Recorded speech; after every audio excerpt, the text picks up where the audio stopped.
Grain and Graze 3 have set up a trial site in conjunction with the Nyabing Farm Improvement Group and MLA on Braden and Kate Johnston's property in Nyabing in WA Southwest. This trial showcases new pasture legume species in rotation with crops, as well as the use of dry rhizobia inoculants for pasture species. The Nyabing Farm Improvement Group are primarily looking for new legume species with better biomass and fixing ability as outcomes in this trial. To date, the trial has yielded good data on biomass and nitrogen carryover from 2014 pasture species, along with barley yield in 2015 and response or lack of to additional nitrogen. This year's regeneration of species after crop is impressive, one of the better breaks for a long time. Olomide of Plan Farm.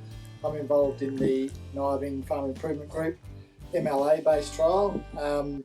Some of the key points about this trial is that the Farm Improvement Group have been very forward thinking in the way they're thinking about their farming systems, which suits some of the grain and graze systems and ideas going into the future about going from crop into pasture.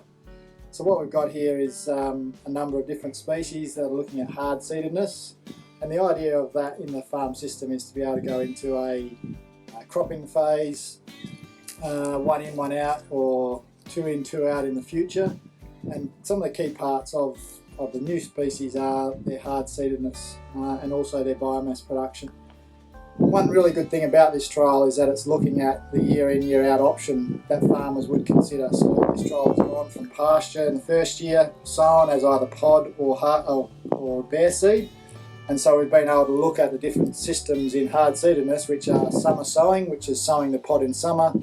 It breaks down over that summer period into autumn and then germinates in the autumn period. That's up against a bare-seeded sowing, which is a seed that's been scarified, and that normally gets sown in the autumn. So it's a very broad-ranging trial, encompasses a lot of the systems work that we're thinking of and working with in grain and graze. And some of the key results so far have been the outstanding biomass production of these new species. So we certainly know that the hard seededness of Bartolo and Margarita, French Serradella are very strong. So their ability to germinate in the second year after the first year of planting was minimal, which is what we'd expect. But then their actual germination in the third year, so after the year of crop, was outstanding. So I think the key results from this trial are the production of nitrogen. So in the year of barley, the nitrogen was applied in strips across the trial in the barley. So anything that had high production in the first year, such as Bartolo, Margarita, Prima Gland, their biomass was significantly higher than anything else in that first year of production, and their response to nitrogen in the year of the barley was nil, which means that the fixation of nitrogen was outstanding. And so that's what we're looking for in the system, is to be able to reduce inputs in the cropping system, but also give us hard-seeded species which have high biomass and high seed production. And that seed production is the other real benefit of these new species, is that they produce significant amounts of seed compared to the subclover system, and sometimes double, 3 times the amount. And what that allows farmers to do is actually harvest their own seed, keep their seed costs low, and then when they go back into new paddocks is sow proper seeding rates. So that's a key component of the system.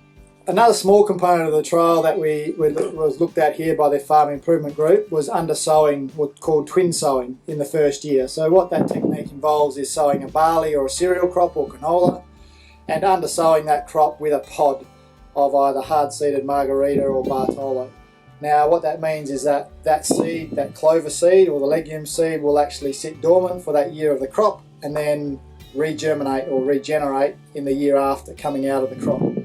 Unfortunately, that's probably been a bit of a failure in this trial, and the reason being is to do with depth of sowing. So the compromise always with the farmer is to sow the barley or the cereal or the cash crop at the right sowing depth, and that is always going to be too deep for the clover species. So we know that clover species need to be sown at that 10 mil or maximum 15 mil.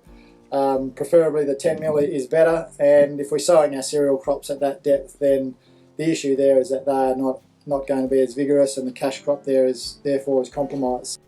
Tim and Fiona Clegg have a 4,005 hectare property at Badgerup, east of Katanning, with a mix of sheep and cropping.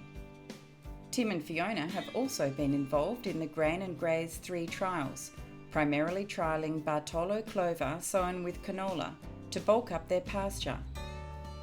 Their trial has resulted in more pasture growth, greater nitrogen fixation and easier harvestability of seed. In 2016, the Bartolo was grazed heavily by lambing ewes and lambs, which grazed out the canola. The main challenge that the Clegs faced was controlling broadleaf, but overall that wasn't a major problem. The Clegs envisage using the Bartolo clover year in, year out at the beginning of the pasture phase until the seed set builds up. For updates and trial results, visit the Grain and Graze 3 website